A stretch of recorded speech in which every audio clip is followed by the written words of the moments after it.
नमस्कार। आज हम जल संसाधन के अंतर्गत महासागरीय जल का विस्तार उपयोग अर्थात इसका संसाधन के रूप में हमारे लिए क्या महत्व है, इसके बारे में अध्ययन करेंगे।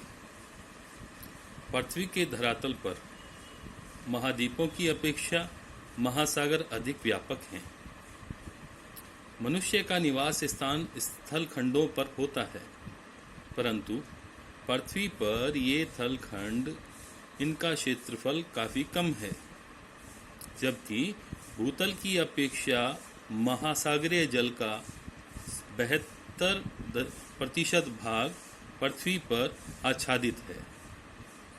सभी स्थलखंड संपूर्णतः महासागरीय जल से घिरे हुए हैं। सागरों और महाद्वीपों में एक बड़ा अंतर ये भी है कि महाद्वीप एक दूसरे से अलग अलग हैं, परंतु सभी महासागर आपस में जुड़े हुए हैं और एक हैं। सबसे बड़ा प्रशांत महासागर है, जिसमें सारी पृथ्वी का लगभग आधा जल भरा हुआ है। अटलांटिक महासागर प्रशांत के आधे से कुछ अधिक बड़ा है और हिंद महासागर उत्तर में दक्षिणी एशिया के प्रायद्वीप से घिरा हुआ है। आर्कटिक महासागर उत्तरी ध्रुव के चारों ओर फैला हुआ है। अब महासागर की मुख्य विशेषताएं क्या हैं? महासागरीय जल में लगभग 3.5% मात्रा लवण की होती है।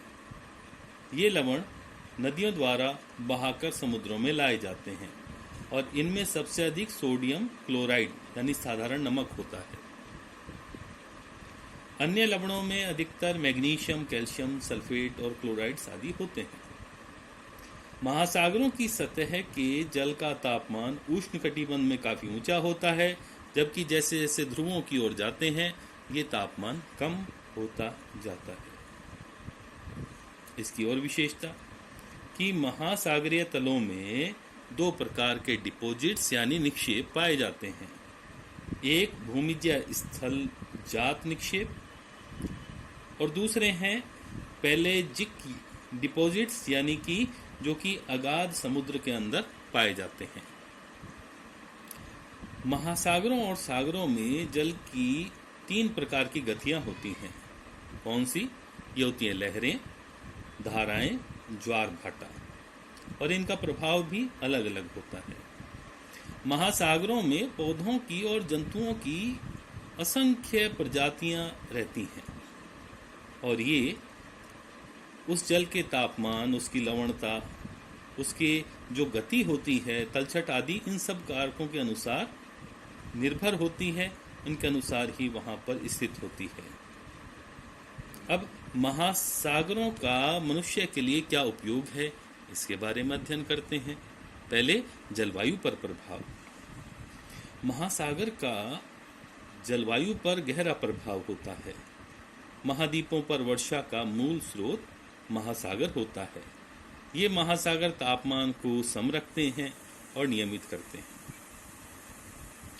महासागरों की समीपता मनुष्य के स्वास्थ्य के लिए अनुकूल है और यही कारण है कि विश्व की लगभग 3/4 से अधिक जनसंख्या महाद्वीपों के तटीय प्रदेशों में आबाद है, जिसका कारण महाद्वीपों की ही नहीं वरन महासागरों द्वारा प्रस्तुत की गई सुविधाएं हैं, अनुकूलताएं हैं।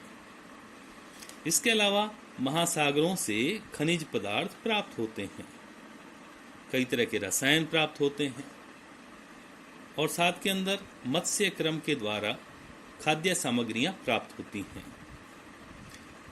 व्यापारिक परिवहन का अधिकांश भाग नौ परिवहन यानी कि महासागरीय जल परिवहन के द्वारा होता है और साथ में सागरों द्वारा मनोरंजन जैसे खेलने, तैरने, नाव चलाने आदि इस प्रकार के कार्य होते हैं।